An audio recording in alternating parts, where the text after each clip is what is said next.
What's the purpose behind the marketing plan? You excite, you educate, experience, and engage. Let's do this, right? Let's do this and let's have fun with it too.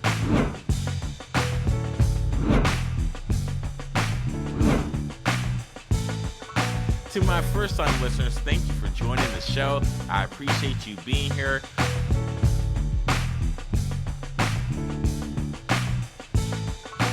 Hey, what's up, everyone? Welcome to another edition of Let's Talk Marketing Podcast with NDUB, aka Nathan Webster, here with you today to chop it up with you.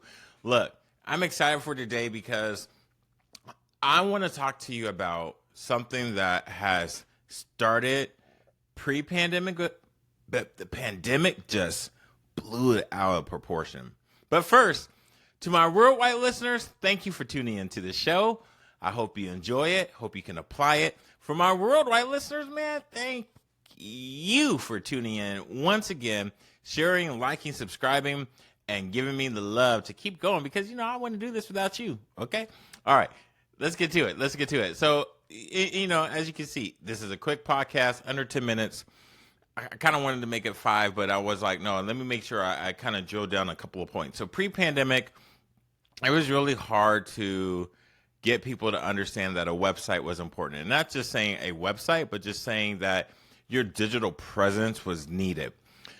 When we went to the pandemic time period, obviously it was forced, where we had to stay at home. It was a work from home. It was a network through home, through Zoom. A lot of people didn't have time to jump on different Zooms at the same time. You could jump to one, jump to another, and it was just exhausting. You probably remember that. But when it came to networking, yeah, there were different ways to network, but it was also going to events like you have the TV on.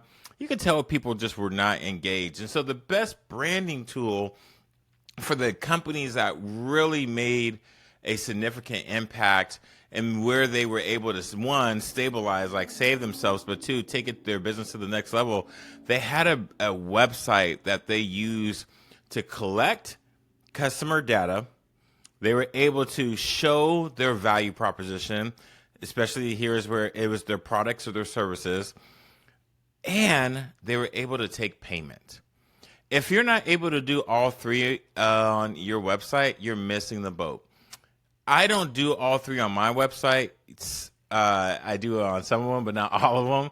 And I'm fixing that. But your best branding tool is your website. And I used to have a saying, and I still do say it, but I don't say it as much now because people understand that your domain, as in your website, is your biggest and most leverageable tool out there, because social media can go down, but your website can stay up.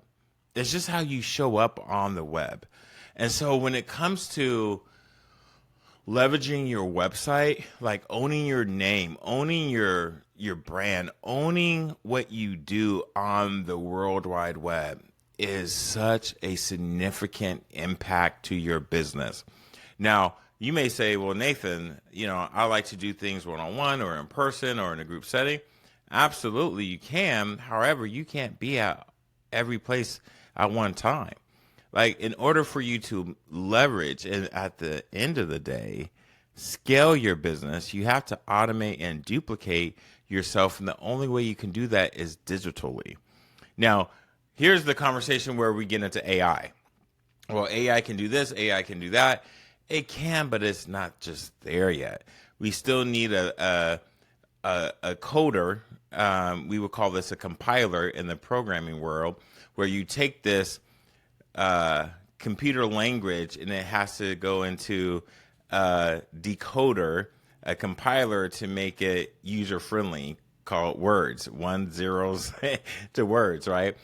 And so this is where, like, your website might need a decoder, it might need a compiler, it might need someone to make it more user-friendly. And this is why a brand strategy is really important. One of the hardest things that I remember doing when I first started the company, was just doing websites from scratch and from businesses that just started.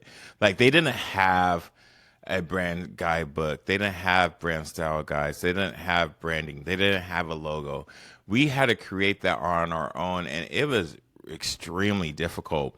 And that was possibly one of the worst mistakes that I made, was doing it for them, because they didn't really understand the value. Now we do it now. We have a team of people that can do it now. It's not me. It's someone that you know of. She hasn't been on here for a while, but Raylan, Great Digital Marketing. She does that extremely well. Does a brand style guide to help you understand from the tone, your customer, your colors, the language you need to use, and then put that in a way that makes the most sense for you.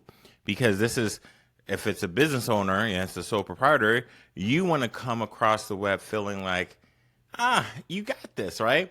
But if it's a team, how can you ebb and flow and make that handoff appropriately? And systems are talking, right? So this is one of the things, like, I wish I would have done a bit better job with saying no. Because without a brand strategy, your website's just out there. You're paying for it, but you're not getting traction. You don't have analytics on it. You're not using Google Console. You're not using another website like social media to ensure that you push it out to get other users or getting backlink followers. That's the off-page SEO to your on-page SEO. And on-page SEO lasts for days and it never stops. And then you got the SEM, the search engine marketing. These are all things to where your website needs. And so social is fun. You can do everything right there, but a website is a bit different in that regards, that you have to give it a little bit more of attention. And this is where, hey, I'd be more than happy to help you with it. But it first starts with, what is your strategy? And it's not just your strategy of how you want to sell. It's also how you want to operate and potentially transition if you're trying to exit, or if you're trying to sell, or if you just want to keep this for a little bit of time. But that's the strategy that we talk about, because your branding also needs touching up. It needs a revitalization from time to time, because we all move differently and we have different generations that are buying from us too. So you have to speak to in their language, not just your language. So this is why I said, like, your website is the best branding tool. You can serve many people, but you probably want to serve one or two to start off with. And then as you get bigger, then you can serve more. But take your time with that. So I just wanted to make sure that I reminded you all, for those that are listeners and or a first-time listener, and you say, hey, like, how good, like, do I really need a website? Yeah, actually you do. And if this is your first website, go to Wix, go to Squarespace, go to, GoDaddy, go to Google, learn how tedious it is. And then when you're ready to take it to the next level, come see me, or go find someone to help you with it. But it's not an overnight process, and it is a never-ending game, because marketing doesn't sleep. So make sure your marketing and your website and your sales, your scripts from your handouts all have the same language and they all talk to each other. So with that, I hope that helps. You heard it first here on Let's Talk Marketing with NDUB Podcast, where I hope this has been beneficial. You can apply it today. Go talk to a marketer right now to help you out, or a web developer. Let them help you out. But sometimes those two don't talk. So make sure you get your goals across clearly so there's no misinterpretation or miscommunication, on ensuring that your website is the best branding tool ever. So with that, I wish you nothing but the best. Dream big and Godspeed. I'm out. What's the purpose behind the marketing plan? You excite, you educate, experience, and engage. Let's do this, right? Let's do this, and let's have fun with it too.